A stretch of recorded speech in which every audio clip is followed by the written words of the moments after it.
अभी हम लोगों ने गंगा की पावनता का अपार अनुभव किया। ये अनुभव शब्दों में इसको बताया नहीं, अभिव्यक्त नहीं किया जा सकता है।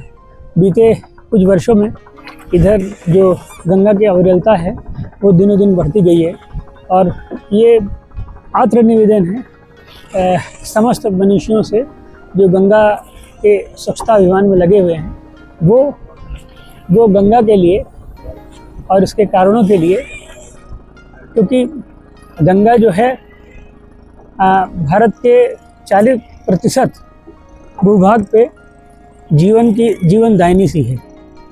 पूरा ये उत्तर भारत से आरंभ होकर और अंत में बंगाल में जाकर बंगाल की खाड़ी में विलीन होती है। इसकी पावनता मात्र इस बात पर निर्भर है, इसके लिए बहुत ज़्यादा कुछ विशेष करने की ज़रूरत नहीं है। मात्र ये इसे अविरल बना दिया जाए, इस पर जगह जगह रोक लगाई जाती है। उसकी अविरलता ही संपूर्ण इस सृष्टि का, इस जगत का और इस सनातन संस्कृति का अपार अनुदान रहेगा ये।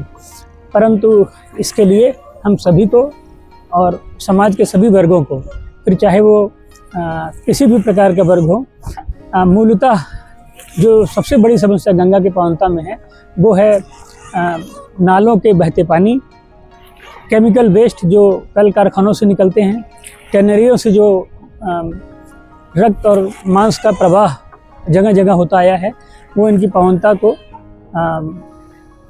के लिए एक खतरा भर है। परंतु उसके बाद भी, इन समस्त परिस्थितियों के बाद भी गंगा ने अपनी अविरलता को, अपनी पावनता को, अपनी दिव्यता को और अपनी सबसे बड़ी सामर्थ्य, जहाँ पर 0 बैक्टीरिया होते हैं, ये अनेक प्रकार से अनेक बार मापा गया है कि गंगा के पानी में किसी भी प्रकार का बैक्टीरिया नहीं पाया गया। अगर आप बैक्टीरिया नहीं पाते हैं और विश्व में ऐसी दूसरी नदी नहीं है जिसे हम ये कह सकें उसमें बैक्टीरिया रहित है, वो चाहे विश्व की कितनी भी साफ़ सुथरी नदी हो, लेकिन बैक्टीरिया उसमें अपने आप समाप्त नहीं होते। इस गंगा के पावन पानी में कुछ ऐसी चीज़ें हैं जो स्वतः समस्त चीज़ों को अपने में समाहित करती हैं, सबको पावन करती हैं और उस पावनता से, उस अविरलता से मनुष्य और समाज बहुत बड़ी चीज़ों को प्राप्त करता जाता है। आज हम सभी के साथ ये आवश्यक है कि हम पूरे मनोयोग से इस गंगा की पावनता और अविरलता के लिए प्रयत्न करें। ये मानव मात्र के कल्याण हेतु है, ये सनातन संस्कृति के उद्धार हेतु है, ये सनातन संस्कृति की सभ्यता और उन्नति का प्रखर प्रतीक है। बे उपनिषदों की समस्त उपत्यकाओं का जन्म इसी गंगा के तट पर फैले वनों के मध्य ऋषि मुनियों ने उस समय किया था जब उनके लिए किसी भी प्रकार का ग्रंथ का रचना दुर्लभ हो गया था। उन्होंने अपार कष्ट के साथ, अपार विपत्तियों के साथ सामना करते हुए दुरूह परिस्थितियों में भी उन्होंने जिस प्रकार उपनिषदों का और श्रुतियों का रचना की, वो अपने आप में ये पर्याप्त उदाहरण है कि हमारा समाज, हमारी चेतना शक्ति, हमारे मनीषी, उनका कितना बड़ा उपकार हमारे ऊपर है।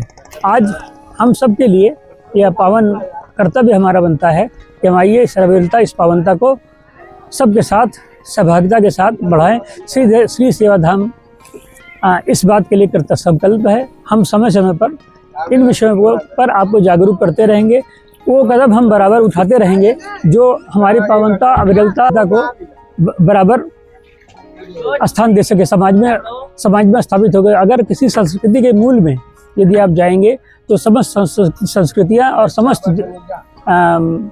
समस्त मानव जाति सभी नदी के तट पर थी।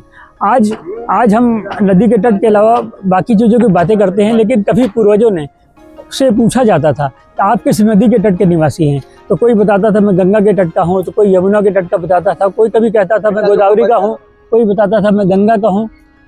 किसी के लिए नर्मदा थी, किसी के लिए कृष्णा थी, किसी के लिए ब्रह्मपुत्र थी, किसी के लिए सरयू थी। हम और हमारे समस्त भूभाग में एकमात्र ऐसा प्रदेश है जहाँ पर समस्त प्रकार की नदियाँ सर्वकाल सदा कायम रही हैं।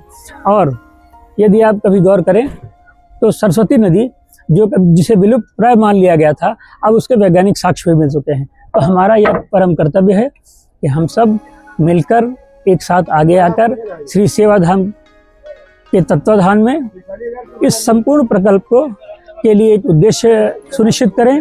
आप सभी की सहभागिता हो, हम सभी का प्रयत्न हो और हम सब इस सबको मिलकर एक साथ हम एक बड़े लक्ष्य को बहुत आसानी से बहुत छोटे छोटे कदमों से हासिल कर सकते हैं। पावनता के लिए और दिव्यता के लिए आपका अल्प सहयोग हमारे लिए बहुत बड़ा योगदान करेगा। ये भगीरथ जैसा होगा और हमने ये प्रयत्न आरंभ किया है। आशा और विश्वास है कि आप सभी लोग हमारा इसमें सहयोग करेंगे, हमारा अपना योगदान करेंगे, अपना मूल्य समय हमें देंगे। आवश्यक नहीं कि किसी तरह से धनराशि, कभी कभी हम मानवीय सहायताओं के साथ भी ये चीज़ें प्राप्त करते हैं। आशा और इसी विश्वास के साथ मैं आप सभी को पुनः हर हर गंगे, हर हर महादेव और महादेव की नगरी से आप सभी के लिए शुभकामनाएं, अभिनंदन, वंदन, नमन और पूर्ण हृदय से नमो वया कहता हूँ। नमस्कार, धन्यवाद।